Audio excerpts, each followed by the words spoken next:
Libri i rënd. Na ishte njëherë një tregtar matrapaz i cili shiste libra në ankand. Ankandi, të dashur fëmijë, është një mënyrë shitje e cila, ndryshe nga pazaret normale, vlerësi përpiqet të blindë shitësin t'ja ul çmimin, këtu te ankandi, vlerësit konkurrojnë me njëri tjetrin se kush të jap çmimin më të lartë. Kështu vepronte edhe tregtari plak i librave, një matrapaz të cilin në fakt edhe të varfrit, por edhe të pasurit e kishin inat. Asnjëherë njerëzit e varfër të asaj mahalle nuk ja dilnin dot të blenin librat e shtrenjtë të zotit Makut. Kështu ja kishin vënë nofkën tregtarit të pangopur, por edhe njerëzit e pasur, duke e ditur që fëmijët e tyre as nuk do t'i preknin ata libra, por do t'i mbanin thjesht në raftin e tyre për t'ju treguar vizitorëve se sa shumë gjoja lexonin fëmijët e tyre, sa të mençur ishin e sa krenari bënin prindrit. Dhe duke qenë se këto blerje ishin thjesht për t'u dukur, blerësi largohej nga ankandi me librin e bler, me një buzëqeshje falso në fytyrë se gjoja fituan, por brenda tyre turfullonte inati e emëria për tregtarin maskara. Në atë qytet jetonte edhe një djalë i vogël i quajtur Mirko. Kur shkoi në shkollë, Mirko ishte i pari i klasës. Ai shuhej në shkollë si djali më i zgjuar e i lexuar dhe kjo e bënte krenare gjithë lagjen e mahallën. Tashmë më i rritur, Mirko përsëri vazhdonte të shoqëronte nënën në punën e saj dhe të pasurit e asaj lagje nuk mërziteshin tek i jepnin djalit çdo herë nga një libër e ai me një frymë lexonte e ditën tjetër e ndërronte me një të ri.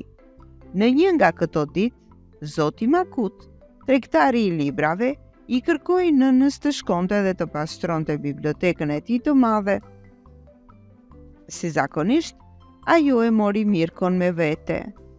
Kur hyn në bibliotek, Mirko u mahnit me atë mrekulli që kishte përpara syve. Rafte të tëra të mëdha e të larta të mbushura me libra, të holle të trash, të rinje të vjetër, libra të huaj, libra me përalla, me tregime historie gjëza. Libra. Mirko i merrte në dorë dhe tek ju hiqte pluhurin me një pecet të pastër, i duke sikur që nga kapaku historit nga brenda librit e ftonin t'i lexonte. Por në një libër i ngelën syt. E mori në duart e tij të vogla dhe ndërkohë që u mata shfletonte, në derë të bibliotekës u duk Makuti. "Ç'bën ti këtu, maskara i vogël?" gërthiti ai. Por nëna vrapoi drejt tij duke e mbuluar me trup dhe duke justifikuar. "Të më falni, zoti Makut, ndjes Maksut. Djali vjen këtu për të më ndihmuar. Ai është shumë i kujdesshëm dhe thjesht është duke i pastruar librat tuaj," u justifikua ajo. Makuti i rrëmbeu djalit librin nga dora. "Ky libër është i një rëndësie të veçantë. Mos e prek të lutem sepse e dëmton. Dhe ti mos haro, nëse të paguaj, nuk dua të më sjellësh këtu fëmijën tënd, ndryshe nuk do të marrësh ditën e punës." "Sot do të paguaj për gjysmë," tha ai gjithë ligësi dhe u ngjit në një shkallë, vendosi librin në një nga raftet më të larta dhe e largoi shkallën duke e mbyllur në një depo. "Ky libër nesër del në ankand," tha ai. "Nëse i ke parat, hajde ta marrësh nëse do të fitosh." Të nesërmen, përpara se të fillonte ankandi, nëna e Mirkos u njoftua që të vinte dhe të pastronte ambientin. Ajo e mori përsëri me vete Mirkon e vogël dhe të gjithë të pranishmit e shikonin me admirim vogëlushin. Dikush i përkëdhelte faqet, dikush e pyeste se a kishte ardhur të blente ndonjë libër, e dikush qëndronte ta pyeste për shokët, për lojrat.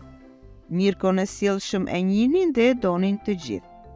Edhe drejtuesi i ankandit e mori vesh se Mirko donte të blente librin e zotit Makut prandaj ju kërkoi të pranishmëve të ndihmonin në shitjen sa më lirë të librit. Dhe kështu Ankandi filloi, dhe libri aq shumë i dashur për Mirkon e kishte radhën të dilte i pari në shitje. Asnjë nga të pranishmit, të cilët ishin të lajmëruar për dëshirën e djalit, nuk e ngriti dorën të kundërshtonte drejtuesin i cili çmimin dysheme, ashtu quhet çmimi i fillimit në Ankand, e propozoi për $1. Makuti vrejti vetullat, kur Mirko ngriti tabelën e tij në të cilën kishte shkruar $2. $2, u dëgjua zëri i tij i holl i pasuar nga drejtuesi i Ankandit. $2, kush ofron më shumë? Heshtje. Makuti ishte skuqur flak nga veshët. U pendua që i dha leje djaloshit të vogël të merrte pjesë në Ankand. Pas gjoja shumë përpjekjesh të drejtuesit për ta ngritur çmimin, shitësi u dorëzua dhe libri u bë pronë e Mirkos. Ai e mori në duar gjithë lumturi dhe ja dha vrapit me sa i hanin këmbët. Në duart e Mirkos, libri ishte i lehtë pend. Por sa po kaloi rrugën përballë kishës e cila të çonte në librarinë e Makutit, pas së cilës ndodhej shtëpia e Mirkos, u shfaq i egërsuar Makuti, i cili i kishte rënë për shkurt. Kjo gjëja më përket mua, maskara i vogël, ju hakërrye ai, duke u përpjekur t'ja merrte librin nga duart vogëlushit. Por për çudinë e tij, libri u bë i rënd sigur dhe Makuti nuk po ja shkulte dot nga duart djalit të vogël. U habit e u çudit nëse kjo ishte forca e djaloshit apo rëndesa e librit.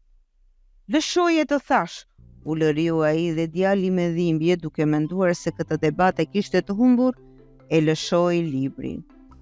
Por sapo ai e lëshoi, rëndesa e librit e përkuli Makutin plak dhe libri i ra mbi këmbët e tij të mbathura me këpucë të zeza të shkëlqyera. Oj, bëri ai me sa kishte në kokë, çfarë që nga ky libër kaq i rënd dhe një çilimi sa një pëllëmbe mban aq lehtësisht. Çfarë je ti mor mistrec? U hakërrye ai, duke u përpjekur që nga toka të rëmbente librin, por libri tashmë u bë aq i rënd sa që nuk mundej të shkëputej nga toka. Kur u lodh duke tentuar ta merrte në duar atë libër të çuditshëm dhe nuk ja doli dot, tregtari, për t'i mbetur pak dinjitet, hoqi dorë duke i lejuar djalit ta merrte librin.